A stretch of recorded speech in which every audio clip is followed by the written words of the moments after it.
Charlas con Radio INA.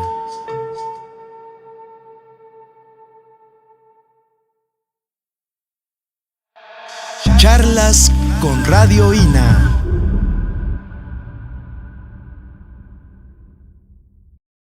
¿Qué tal, amigos? Muy buenos días. Esto es Radio INA. Nos encontramos aquí en la conducción Yuriria Contreras. Buenos días. ¿Qué tal, Juan? Buenos días. Y un servidor, Juan Stack.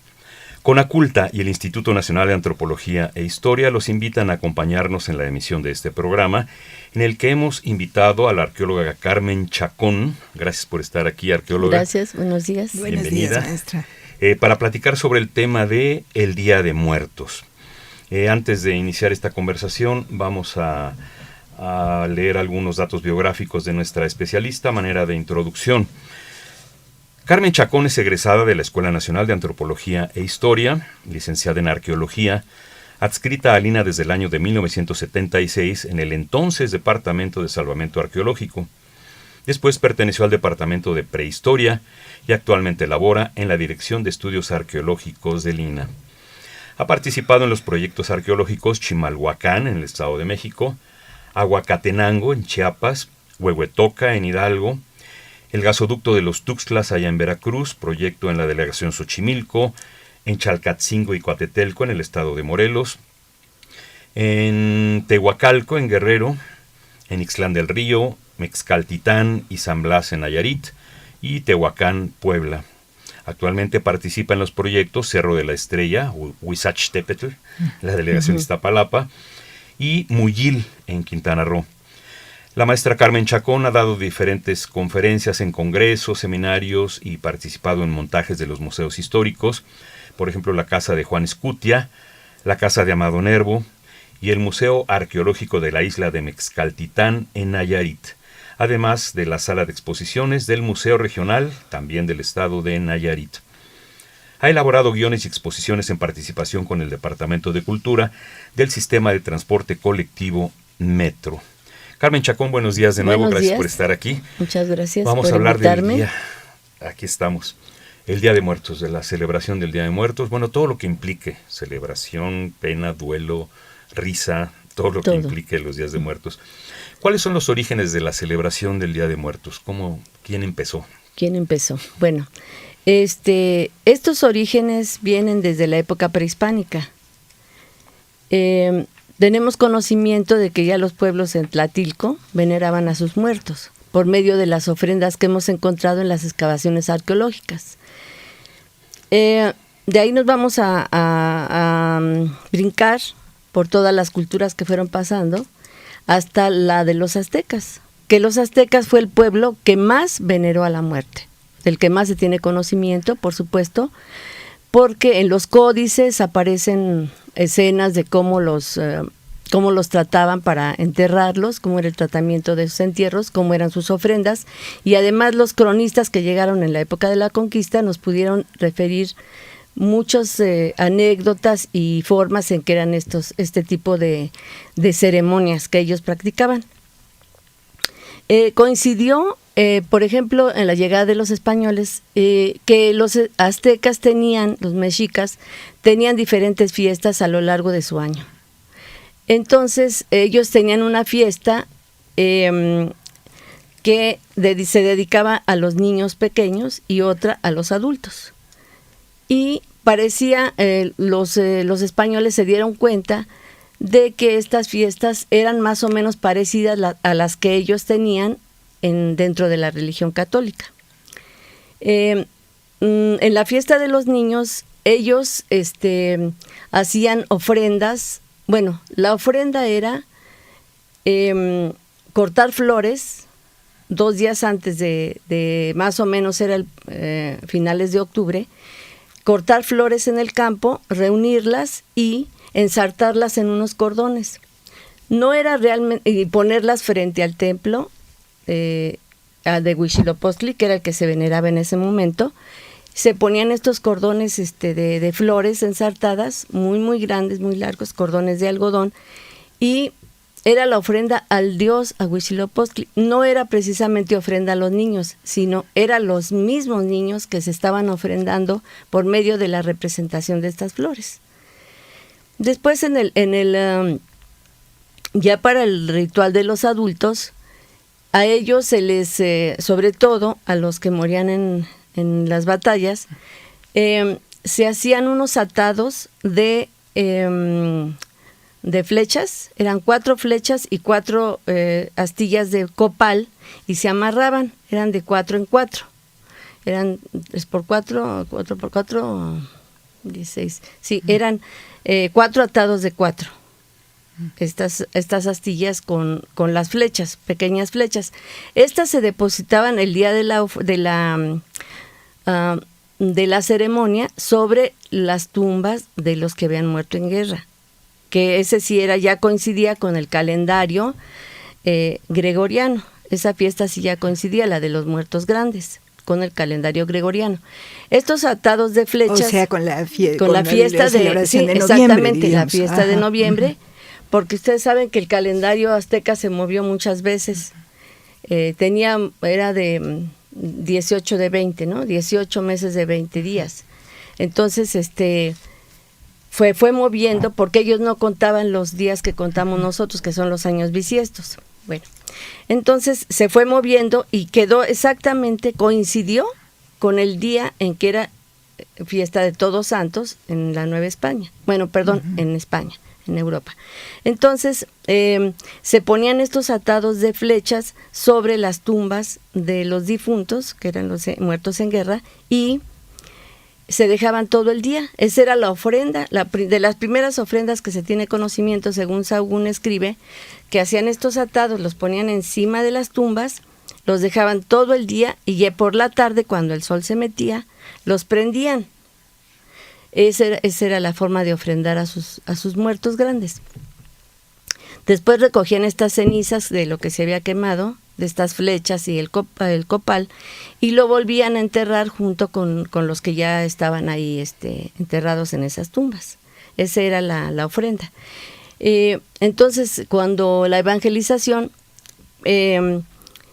se empezó a celebrar ya como rito católico, bueno, una mezcla ya de lo prehispánico con lo católico, porque no es netamente prehispánico lo que ofrendamos.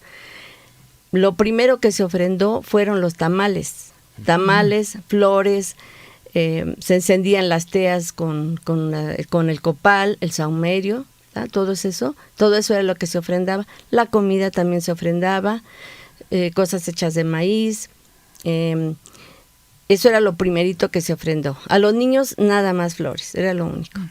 ¿Puedo interrumpirla Sí. un momento antes de que entremos Sí. a este punto ya de contacto de las culturas prehispánicas con las culturas europeas? Me llama la atención ahora que menciona los muertos en guerra. En tiempos prehispánicos la forma de morir de los individuos tenía un sitio importante. ¿Estoy en lo correcto? Sí. Es este hecho de morir en batalla, Sí, las mujeres claro. que morían de Sí. parto. Había diferentes formas como ellos veían la muerte. Las mujeres que morían en parto iban a un lugar. Los niños que morían pequeños iban a otro, al Chichihualco, que era donde supuestamente había un árbol que tenía forma de mamas, de chichis, ¿no? Entonces ahí se veía que los niños están tomando la leche de este árbol, y el significado era como el volver a renacer. Ellos morían, pero no morían, sino que era una transformación que hacían para volver a vivir otra vez, ¿no? Alimentándose de este árbol.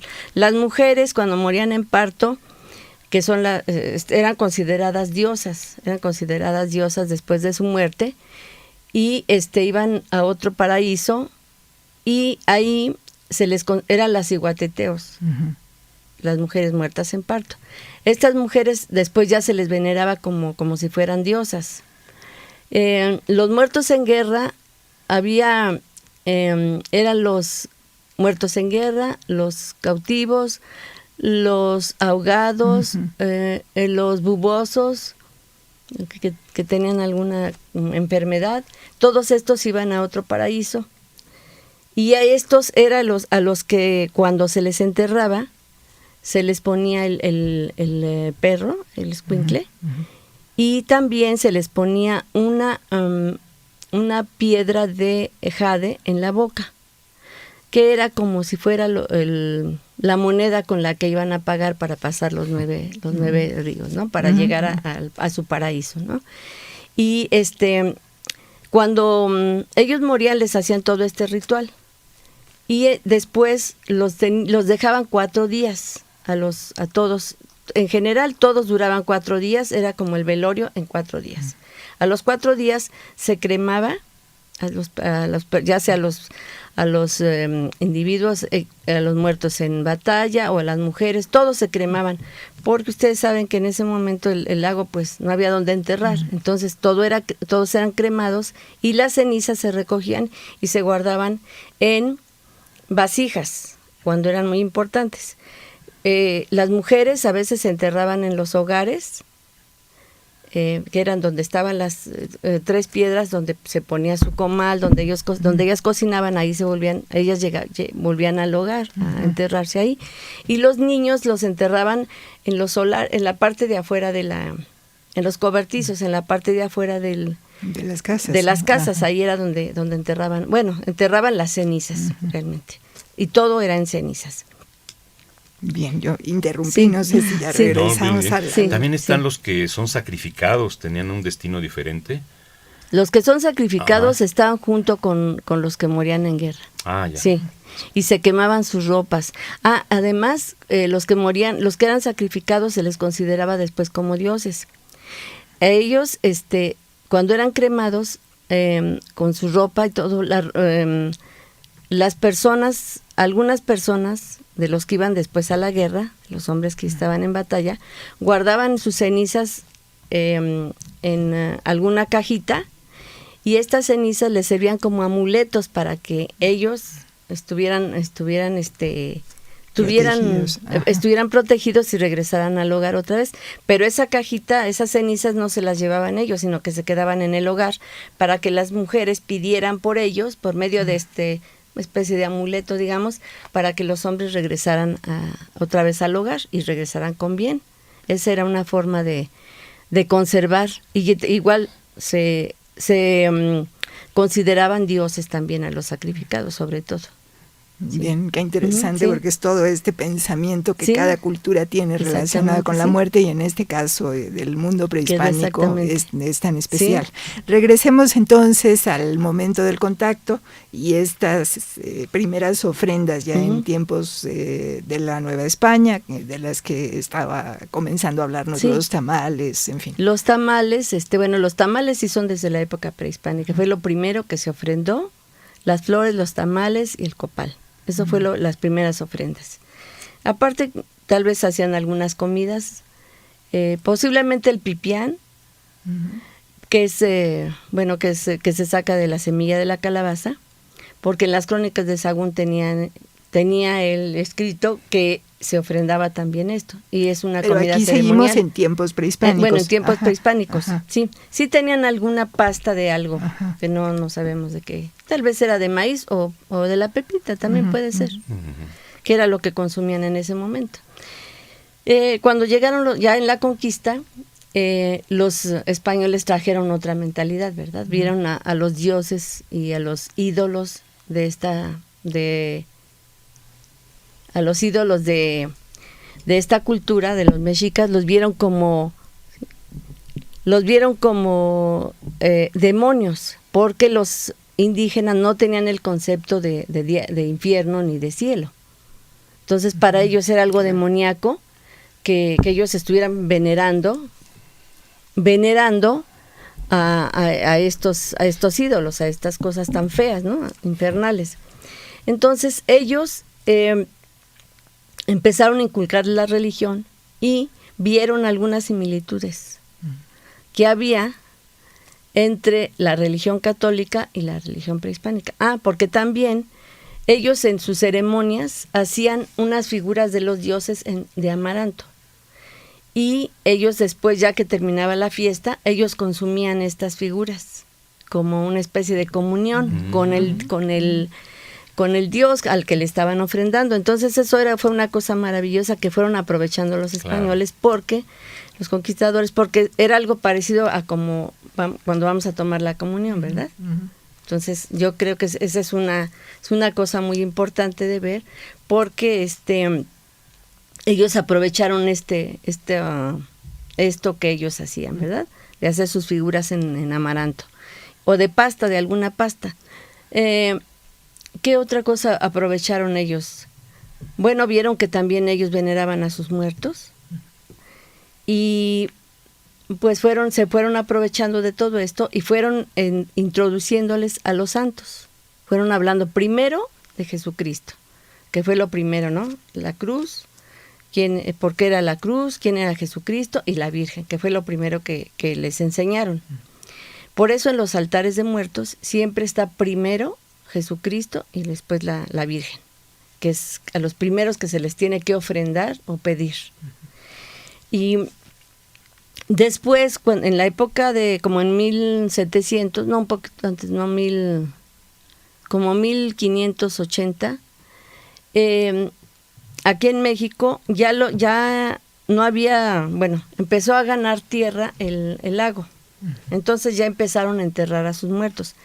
Hay diferentes formas de cómo se enterraban a los muertos en la época prehispánica, y también ellos aprovecharon porque en Europa se enterraban ya se hacían túmulos o se hacían los monumentos o se enterraban, bueno, las primeras formas de enterramiento fueron las sinagogas, que fue donde se enterraban primero a los primeros católicos, y después ellos aprovecharon esto porque fueron viendo que en otras culturas los indígenas también enterraban a sus muertos o los depositaban en cuevas, en tumbas de tiro, como en Occidente, que son unas oquedades en el suelo. De acuerdo al terreno donde estaba la cultura, era como era la forma de enterramiento.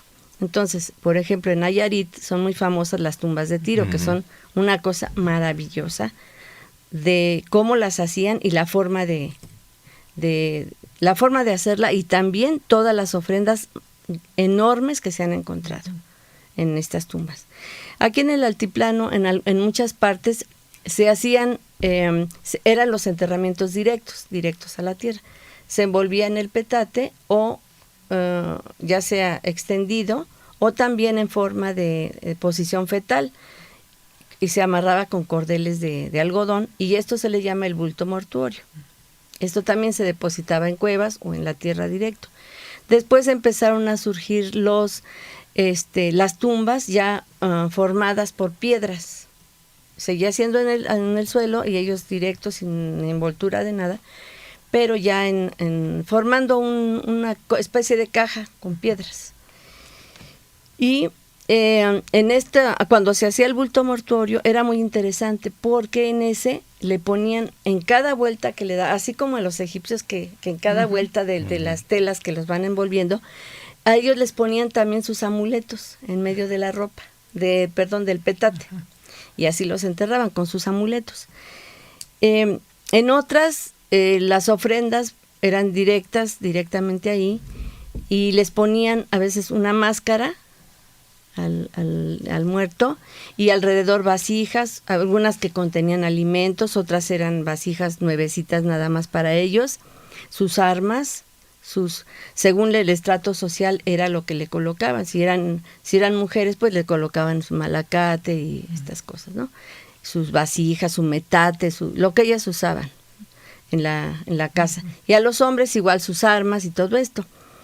Y a los niños hemos encontrado entierros de niños, pero no tienen ofrendas. Casi siempre los niños eran enterrados nada más así, solitos, sin ofrenda de nada. Y a veces estaban enterrados porque a veces cuando nacía un niño y moría la mamá y moría el niño, al niño a veces se le enterraba solo fuera de la casa, o si moría la mamá se les enterraba juntos. Lo ponían en medio de su cuerpo de la mujer, ahí ponían al hijo, ahí morían los dos juntos.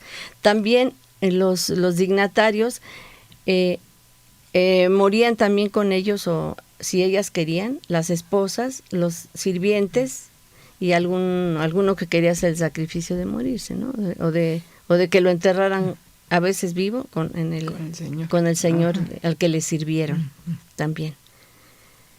Mencionó al Xoloscuintle, pero también había otros animales en las ofrendas mortuorias. Sí, cómo no. Como Bueno, había peces, aves, venado, ¿qué otros había? Felinos, sobre todo, ¿verdad? El jaguar. Había mucho tortuga, cocodrilo. De los peces había pez espada. ¿Qué otros hay? El felino sobre todo. Coyote también se han encontrado. Cánidos. Cánidos que no, reptiles, reptiles también, aves, sobre todo los colibríes. Se han encontrado mucho colibríes también. Es una ofrenda muy preciada. ¿Sí? ¿Y por qué especialmente el Xoloscuintle tiene un significado diferente, digamos, como acompañante en la muerte? Porque tal vez era su acompañante fiel en la vida, como ahora lo vemos con los perros, ¿verdad? Ajá. Entonces a él lo sacrificaban ahí, inclusive en los altares de muertos de ahora. Ustedes saben que en las reproducciones tenemos muchos Xoloscuintles, muchas figuritas de perros, sobre todo de Occidente. Todos estos, ahora en algunos altares que yo he visto actuales, la gente lo pone también como una reminiscencia de esos tiempos. Se sigue poniendo. ¿Sí? Allá en Colima, Nayarit. Jalisco. Sí, Jalisco. Sí. Bueno, allá no son muy afectos a poner altares de muertos, porque es muy diferente la forma de pensamiento. Precisamente en el norte del país, cuando ya empezaron a enterrar en las iglesias, no quería, esta es una anécdota, antes me salté, pero los tarahumaras nunca querían entrar, y algunas culturas del norte, a los iglesias, ni a los atrios, por supuesto a los atrios, porque era donde enterraban a los indígenas, porque decían que no iban a entrar a la casa de la muerte.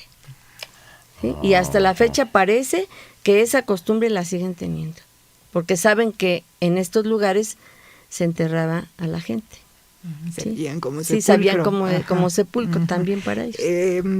Y ahora que ya hemos traído pues a colación el tema de la fiesta de muertos en la actualidad y tantas cosas que perviven, podríamos dar un pequeño seguimiento a esa fiesta prehispánica, los tiempos virreinales y qué ocurre en nuestros días. Sí, en los tiempos virreinales,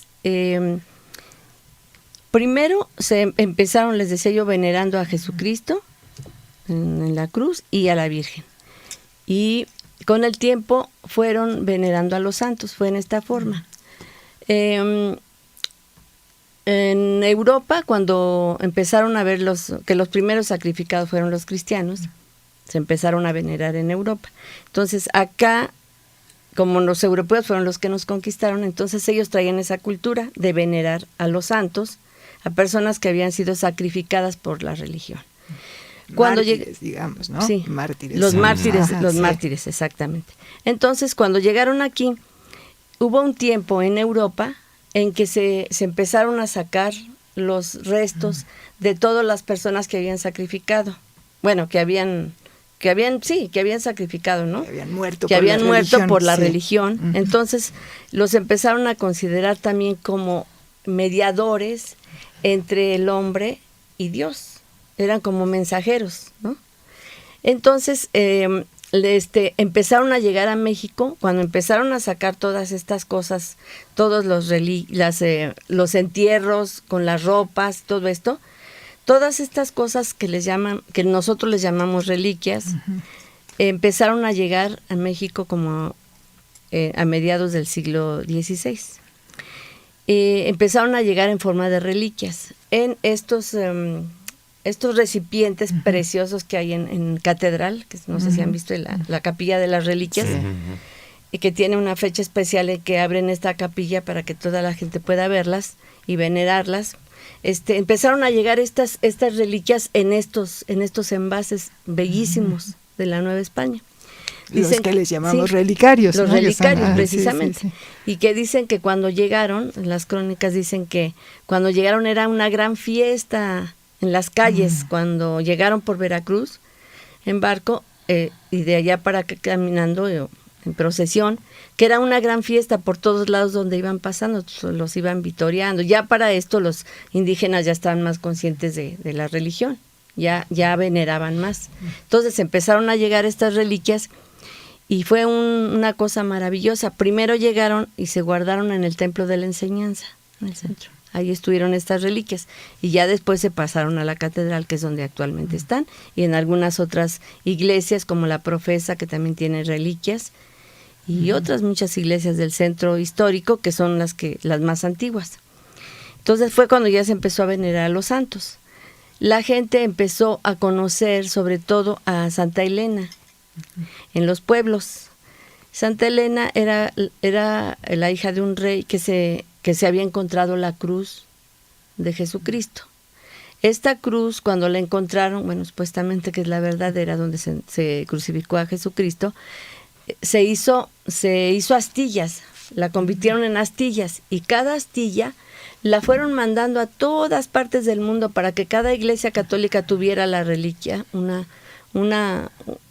astilla para poderla venerar. Entonces, precisamente en la Profesa hay una astilla de la cruz de Jerusalén, ¿no? De la cruz donde fue crucificado Jesucristo.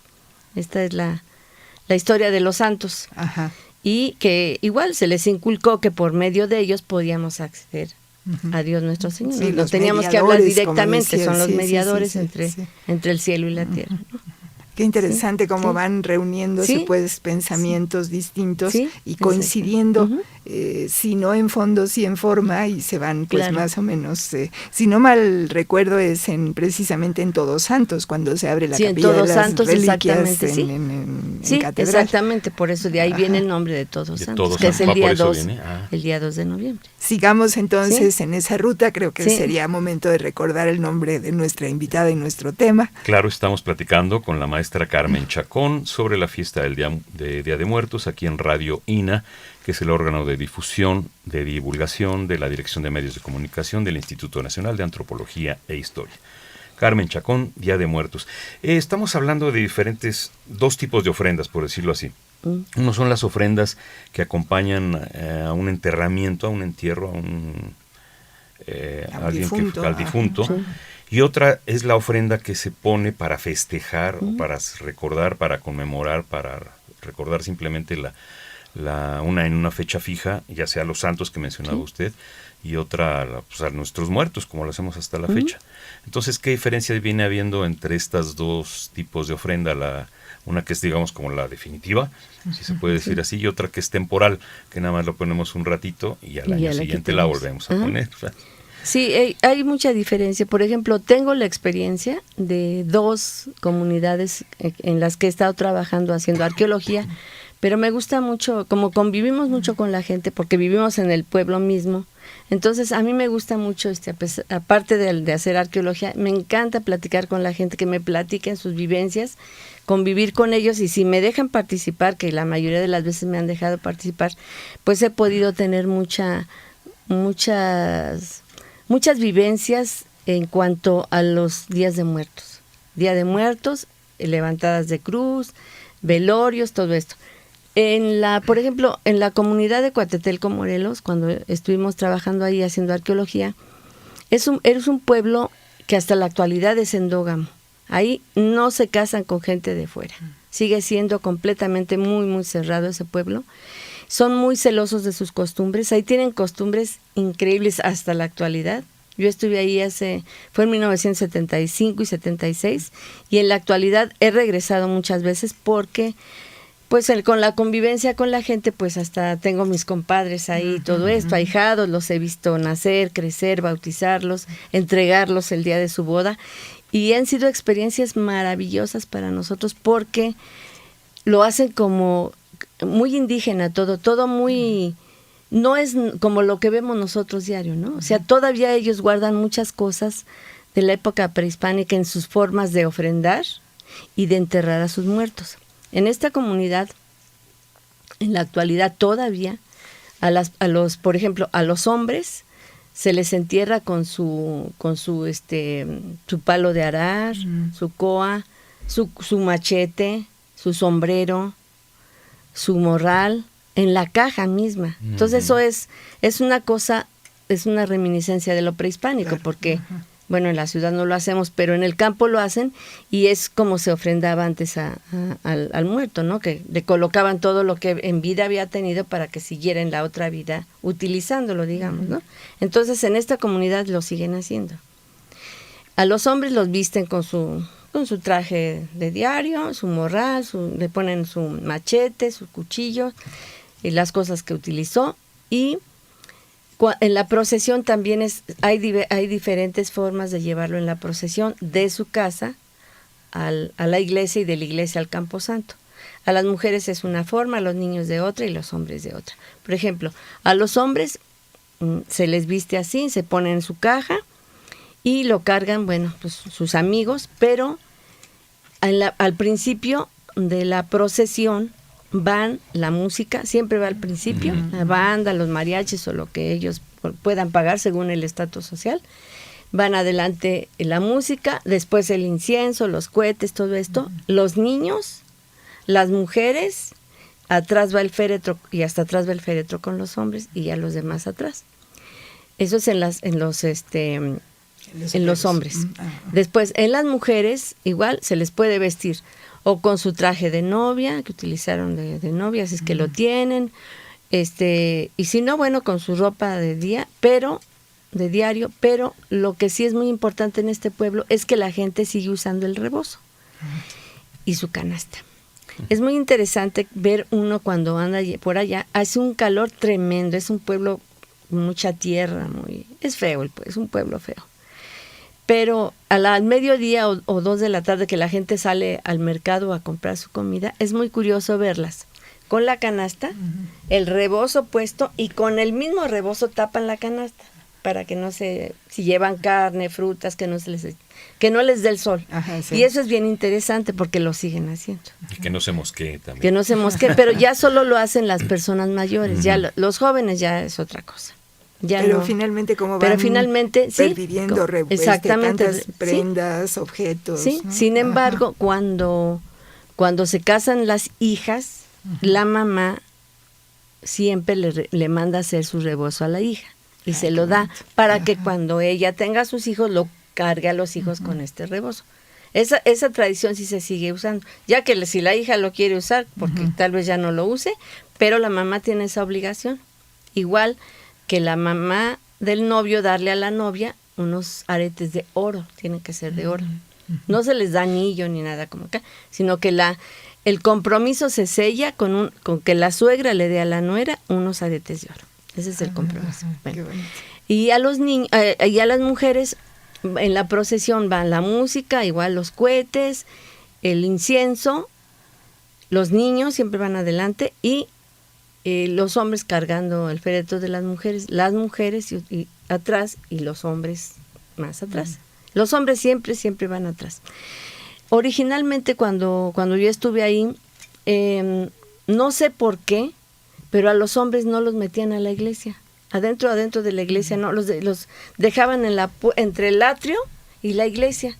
La entrada, el portón de la iglesia ya propiamente dicho, ahí quedaba la caja, no sé.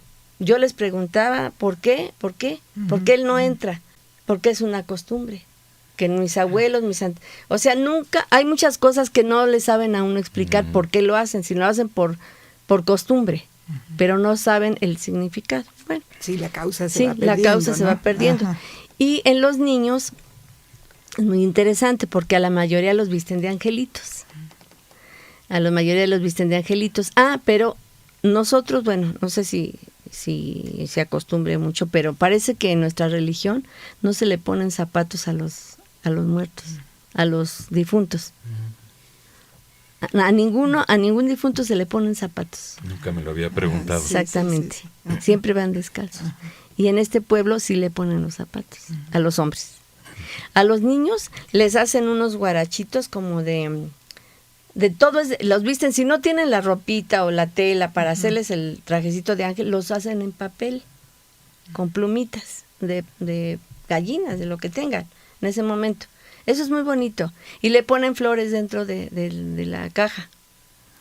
Y al niño lo llevan, al niño ya cuando van a enterrarlo al camposanto, cuando van a llevarlo a la iglesia primero, porque siempre los presentan a la iglesia primero. Cuando lo van llevando, él sí va adelante. Entonces pero aquí cambia, es la música, el incienso, los cohetes, y hacen un arco de flores precioso, y en ese arco, bajo ese arco, van cargando el féretro del niño, que casi siempre es el papá y el padrino, cuando son niños pequeños, el papá y el padrino. Y atrás ya van los niños, todos con flores blancas, las mujeres y atrás, y después los hombres. Y el niño y las mujeres sí entran hasta enfrente del altar, y solo los hombres se quedan en la puerta. Es muy curioso eso. Y tardan igual 9 días, como en todo, es el novenario, como se ha hecho en todas partes. Y en el novenario es muy interesante, porque toda la gente en este pueblo participa para la ofrenda, primero, que se le da a todas las personas que van a rezar el rosario. Tienen la costumbre la gente siempre tiene la costumbre, la mayoría de la gente, de llegar con ceras. Porque la cera, la veladora o el cirio es muy, muy importante, eso sí lo he visto en muchas partes, que nunca se apague, porque es la luz que les está alumbrando el camino hacia donde van, ¿no? Hacia el infinito. Entonces, para ellos es importantísimo, ni de día ni de noche, durante 9 días, que se apaguen estos cirios. Entonces, es lo que más regalan. He visto así alteros de cirios en las casas cuando son los novenarios, que es lo principal. La gente lleva también café, azúcar, galletas, pan, tamales, para cuando terminan de rezar el rosario, siempre hay algo de comida, ¿no? Algo de tomar. Algo que se comparte. Para agradecer, además, que se comparte. Sí. Y, por ejemplo, también en este pueblo, cuando muere la persona, los hombres sobre todo, lo ponen en el suelo. La primera forma de venerarlo o de rendirle culto es amortajarlo, poner un petate, ponen un ladrillo como cabecera y lo acuestan en el suelo, en lo que llega la caja, el féretro. Y sus cuatro velas a los formando el cuadro, ¿no? Y flores inmediatamente. Sí, esto lo he visto, ¿no? No toda la gente lo hace actualmente, pero sí algunas todavía lo siguen haciendo. Y cambia un poquito, por ejemplo, de un pueblo a otro, dentro del mismo Morelos. Por ejemplo, en Miacatlán, la gente los vela encima de la mesa. En Coatetelco, en el suelo, y en Alpuyeca es en mesa también. Entonces son diferentes formas de hacerle la ceremonia a una persona que acaba de morir. Y durante los 9 días, además inmediatamente escogen un padrino de cruz, porque la tradición es de que durante 3 años va a durar este recuerdo, 3-4 años, pero 3 es lo mínimo que dura. Cada año va a haber una cruz y va a haber un padrino de cruz. Por eso se le llama la levantada de cruz. La levantada de cruz es una ceremonia maravillosa.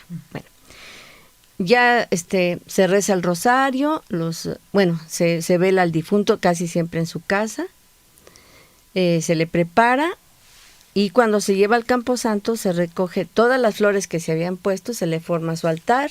Siempre en el altar del difunto, antes de llevárselo al camposanto, va a estar un cuadro de Santa Elena y un cuadro de la Virgen María, ya sea de la Dolorosa, de la Virgen de Guadalupe, la que ellos tengan, y Jesucristo, ya sea en la figura de Sagrado Corazón o de crucifijo o crucificado, o de Nazareno, ¿no? Pero siempre es Jesucristo, la Virgen y Santa Elena. Y algunos igual, en el mismo momento de que lo están velando, ponen la fotografía. Otros la ponen ya después que se lo llevan al camposanto. Cuando pasa de un día al otro, que ya lo velan y todo, se van al camposanto, hay unos cantos maravillosos, bueno, que aquí los traigo, que son, porque se despiden de todos, de todo, de sus gallinas, de sus esposos, de sus hijos. No, es una cosa ¿Nos quiere compartir impresionante. algunos? Sí, cómo no. Impresionantísimo. O sea, en este caso, digamos, en estos cantos sería el difunto el que está despidiendo, al llevarlo al Camposanto. En lo que lo encuentra, y a mí me gustaría mucho destacar algo que en varias ocasiones hemos platicado aquí, que es el hecho de que los arqueólogos y todos los que se forman en estas disciplinas en la ENA tienen finalmente una base de trabajo antropológico que hace que este tipo de observaciones e investigaciones de origen somos posibles. Antropólogos, claro, ¿verdad? Pero pues son muchos compañeros como en diferentes especialidades, solo se dedican a su especialidad. Ajá. Y a mí me gusta mucho encontrar todo esto, ¿no? Y recopilar todo esto. Me emociona mucho, me llena mucho de vida. Son vivencias para mí increíbles. He tenido cosas maravillosas. Les voy a compartir estos cantos que ellos van diciendo. Y esto es casi en todo Morelos y Guerrero. A ver si me gana la emoción. Dice: adiós mi acompañamiento, que me han estado velando. Se llegó la hora y tiempo de que me vayan sacando. Adiós mis señores amos, ya me voy al triste olvido. Adiós mi casa querida, en donde estuve tendida. Esto se hace con música. Esto se hace con música. Ajá. Y van de la casa al Camposanto. Y en todo ese trayecto se van haciendo estos cantos que originalmente lo hacen las mujeres. Y son esos los versos. Pues hay otro que dice: hijo mío, yo no quisiera escuchar tu triste llanto, hoy que voy al Camposanto a que me cubra la tierra. Quédate, esposo, con Dios, ya me voy para con Dios, ya me voy a separar. Y me voy a descansar al Camposanto. De toditos mis parientes me despido en general. Adiós mundo delicioso donde quise yo triunfar. Adiós, qué triste lugar donde fue mi habitación. A mis parientes les pido no me vayan a olvidar. Adiós, hijo de mi vida, hija de todo mi amor. Ya me voy al Camposanto por mandato del Señor. Adiós, hermanos y hermanas, válgame la Virgen pura, a comerme los gusanos me voy a la sepultura. Santo Dios, Santo fuerte, Santo inmortal, líbranos, Señor, de todo mal. Adiós, padres de mi vida, madre de mi corazón, llegó mi triste partida para la helada mansión. Adiós, mis queridos suegros y vecinos de este lugar, por amor de Dios les pido que me vengan a cargar. Adiós astros y luceros, tierra, sol y firmamento. Adiós arenas y vientos que fueron mis compañeros. Espero que San Gregorio de ahí me ha de sacar del santo purgatorio para poderme salvar. No te asustes, no te acuestes en pecado, porque es cierto y evidente, pues de María purísima puedes amanecer condenado. De este mundo tengo que sacar, aunque el dinero no importe, te sobre solo una mortaja, pobre, pero para poderme enterrar. Alabemos y ensalcemos a Jesús, María y José, en los cielos y en la tierra, y de los siglos. Amén. Me llama también la atención ahora que al principio, bueno, que esto forma parte también de recuerdos de mucha emoción para usted, que los investigadores también, digamos, esa parte intensa la viven y la transmiten pues en su trabajo, y eso me parece muy importante. Sí.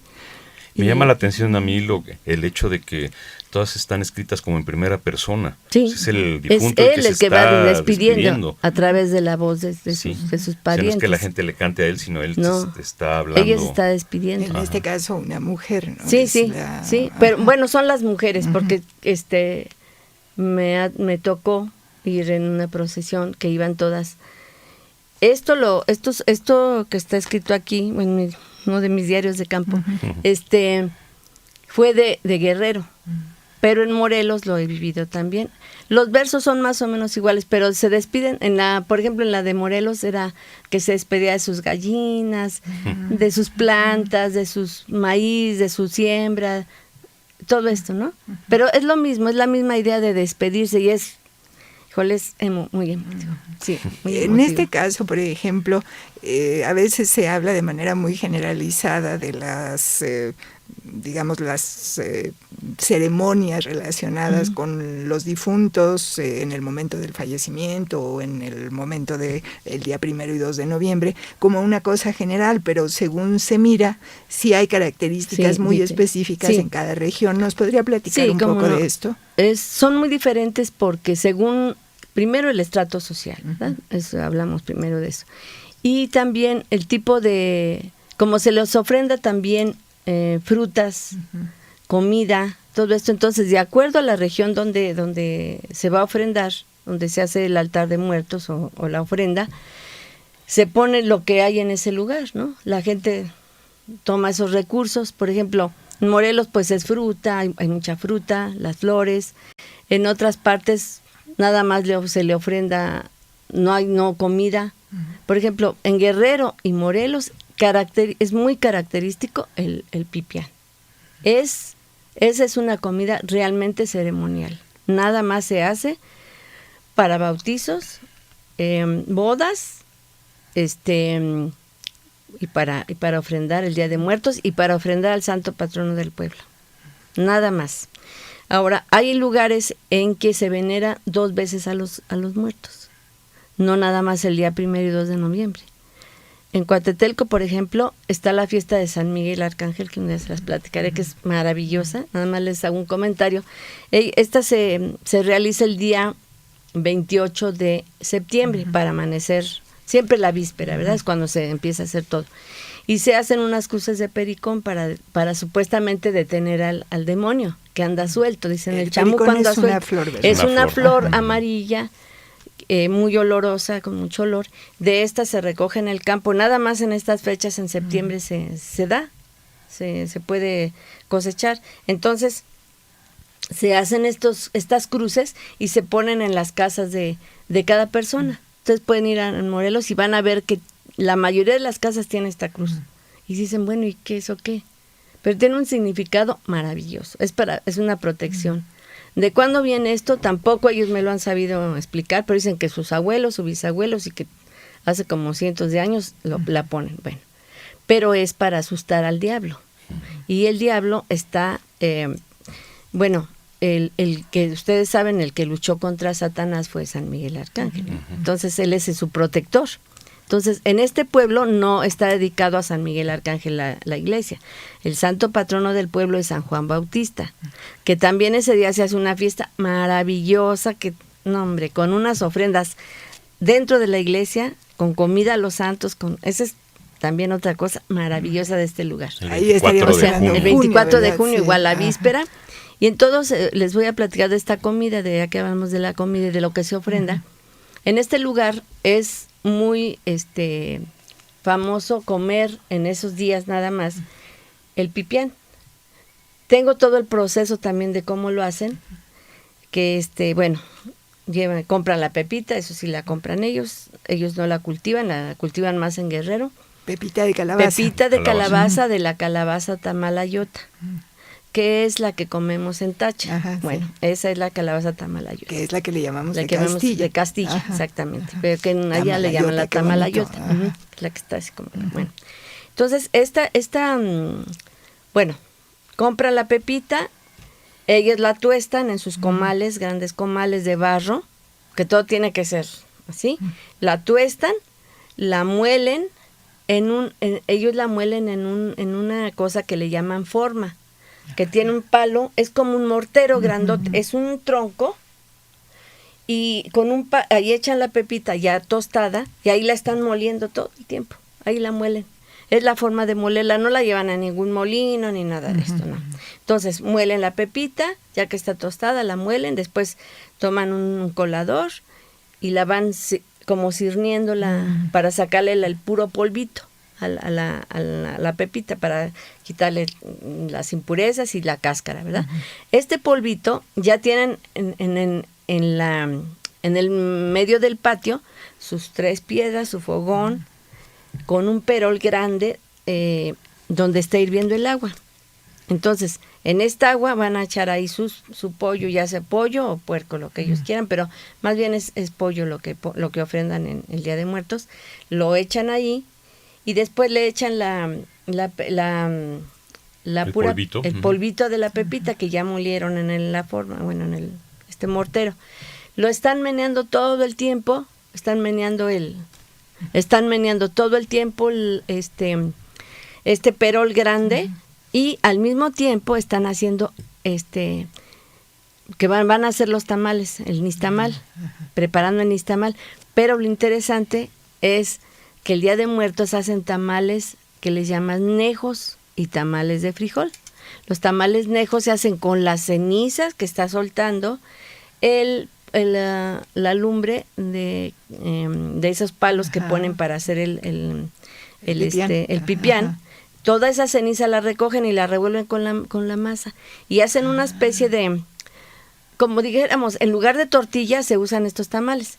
Solo le ponen sal, es el nixtamal molido, y los hacen en forma cuadradita, como los de Oaxaca, y los envuelven en hojas de plátano. Y ya los ponen en la olla de tamalera para que se estén haciendo ahí en la vaporera.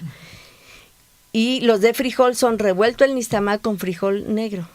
Y eso se usa como cuchara, porque cuando le dan a uno a comer esto, le sirven el plato y se usa esto como tortilla o como cuchara. Y es delicioso, pero solo se hace el día de San Miguel, el día de Muertos y el día de San Juan Bautista. Y en las bodas, o alguna celebración muy, muy importante. Me surge una curiosidad, ¿en esta preparación solo participan mujeres o son hombres y mujeres? Sí, no, nada más las mujeres. Solo las mujeres participan, desgranando. Tengo igual todo el proceso, hasta en fotos y en película, desgranando, después ya cociendo el maíz.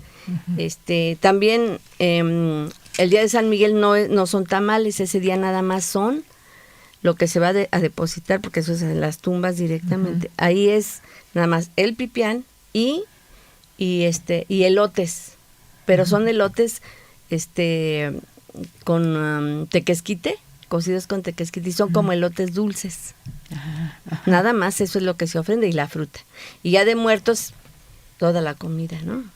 Es arroz, el pipián, los frijoles, los tamales nejos, los tamales de frijol. ¿El pipián lo hacen verde o rojo? ¿O no, de los dos? El pepián, como es pepián, que es como le dicen en los pueblos, el pepián es siempre verde. Pero no lleva nada. O sea, nada de hierbas, nada de tomate ni nada. No, es la pepita pura, el polvo de la pepita pura. Eso es lo maravilloso.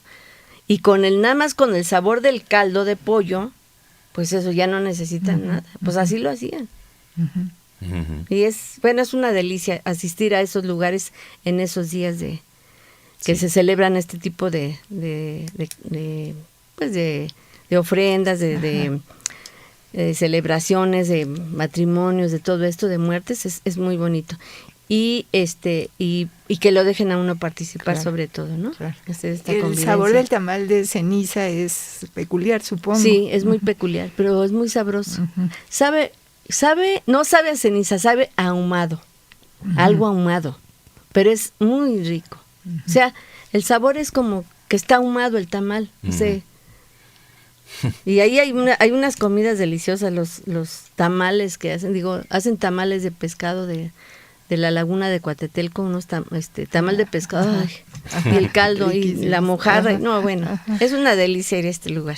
Maestra Carmen Chacón, ¿sí? Nos quedan 6 minutos de conversación y hemos hablado de lo solemne, de lo triste, de lo ceremonial, de lo serio, de la muerte, pero no hemos hablado de lo chusco. De pueblo mexicano que siempre se ha burlado, eso dicen, que se ríe de la muerte. Eso dicen, ¿verdad? Me han dicho. No necesariamente eso. Bueno, pero también quiero decirles que en los pueblos no es tristeza que se muera la gente, es una gran fiesta. En la mayoría de los que he estado, nunca he visto que estén llorando. tienen otro concepto de ver a la muerte muy diferente a lo que tenemos las personas de la ciudad. Lo toman todo tan natural que qué maravilla que uno pudiera sobrellevar esto, ¿no? Porque realmente, pues nacemos con la muerte. La muerte está aquí. Nada más a ver a qué horas nos jala y nos lleva, ¿no? Vivimos con ella. Yo digo, siempre he dicho, nacemos con la muerte a un lado. Nuestro ángel de la guarda y la muerte acá. Esperando a ver a qué horas, acechando, ¿no? A ver a qué horas nos dejamos. Y sí, cómo no, a partir de las calaveras de Posada. De Posada. Bueno, fue mucho antes, pero Posada fue el que imprimió este sello de chusco a todo esto. Se hicieron varias, se hacían para los políticos, para la gente en general, para los poetas, para toda la gente, quien fuera, ¿no? Y se hacían unos versos, que eran en forma de verso, y se repartían unos periodiquitos, y siempre había en Santo Domingo, donde están los portales estos, están las imprentas, aquí en la Ciudad de México. Ahí era donde se repartían estos panfletos, estos versos. La gente ahí podía ir para estas fechas o pedir a los escribanos que estaban ahí que le hicieran una calavera, que eran estos versos en prosa, ¿no? Bueno, y tengo algunos que son muy, muy divertidos. Ya para terminar, nos vamos a reír un poquito de estos, porque pues el mexicano ha sido tan ingenioso para nombrar a la muerte y para que, bueno, les voy a decir algunas formas en las que se le nombra, ¿no? En forma chusca. La afanadora, la apestosa, la blanca, la calaca, la canica, la catrina, la cierta, la calva, la cuatacha, la copetona, la chupona, la chicharra, la comadre, la china hilaria, la chinita, la chingada, la chifusca, la flaca, la güera, la limpia, la hedionda, la llorona, la novia fiel, la tía quiteria, la descarnada, la igualadora, la jodida, la jijurria, la mocha, la madre matiana, la pelleja, la pepenadora, la tía de las muchachas, doña Huesos y doña Osamenta. La igualadora es muy interesante porque es verdad. Ahí todos somos iguales, ricos y pobres, feos y bonitos, todos, ¿verdad? Estas son unas de las formas en las que, digo, hay muchísimas más, ¿verdad? Pero no las tengo aquí. Y de los epitafios encontré unos que están súper divertidos y son verdaderos, ¿eh? Aquí parecería que los inventaron. No, así están puestos en las tumbas. Tengo las fotografías, dice uno. Aquí descansa mi querida esposa Brujilda Jalamonte. Señor, recíbela con la misma alegría con la que yo te la mando. Luego, hay otra. Esta fue de 1973 a 1997 esta persona. Luego, otra persona que fue su fecha de 1967 a 1989 se llamaba Tomás Gimoteo Chinchilla. Ahora estás con el señor. Señor, cuidado con la cartera. Otra. Aquí descansa Pancracio Juvenales, 1968-1993. Buen esposo, buen padre, mal electricista. Y este último que es una señora que se llamaba, ¿qué nombrecito? Gustava Gumercinda Gutiérrez Guzmán. Todos con G, claro. 1934-1989. Recuerdo de todos tus hijos, y entre paréntesis, menos de Ricardo que no dio nada. Y aquí, algunas formas coloquiales de decir que alguien murió. Entregó el equipo, se petateó, se peló de casquete, estiró la pata, colgó los tenis, chupó faros, dobló el petate, se enfrió, ya felpó, se lo llevó patas de hule. Pero como ahí está otra vez el petate. El petate, sí, claro que es una reminiscencia. Y nada más conjugar el verbo morir. Yo muero, tú falleces, él sucumbe, nosotros estiramos, vosotros os petateáis, ellos se pelan. Muy bien, pues también parece que este programa está llegando a estirar los Sí. a salir con los Estoy tenis con por los tenis por delante. delante. Ya peló este programa. Sí, ya peló. Yo voy a pedir que me entierren con mi micrófono. Sí, por favor, Sí. pero de oro. Claro. No cualquiera, ¿verdad? Muy bien, pues muchas Muchísimas gracias, Carmen gracias, Chacón. Carmen Gracias Chacón. por compartir todo esto con nosotros y Uy, con pues. el auditorio. Pues estoy muy contenta de haber participado y de platicado algunas de las vivencias que he tenido que pues, para mí han sido maravillosas a lo largo de todos estos años que llevo haciendo arqueología y conviviendo con las gentes de otros pueblos, que la gente del campo es maravillosa. Y que hay que darles mucho respeto a sus tradiciones. Pues muchas gracias. Muchas gracias a ustedes por invitarme. Así desde la conducción, Yuriria Contreras y un servidor, Juan Stack, a nombre de Radio INA, damos por terminada esta emisión del programa, agradeciendo profundamente la generosa participación de Carmen Chacón, que nos habló sobre el Día de Muertos. Gracias también a nuestros escuchas, quienes nos atienden a través de la Internet desde cualquier lugar del planeta donde se encuentran. En la coordinación, Pedro Francisco Sánchez Nava, Luis Alberto López Guario. En la producción, Gabriela Marentes y Aníbaldo Morales. En la parte técnica, Gabriel Rojo y Saraí Enríquez, con el apoyo de Lauro Gaspar. Hasta la próxima. Buenas tardes. Buenas tardes. Hasta luego. Charlas con Radio INA.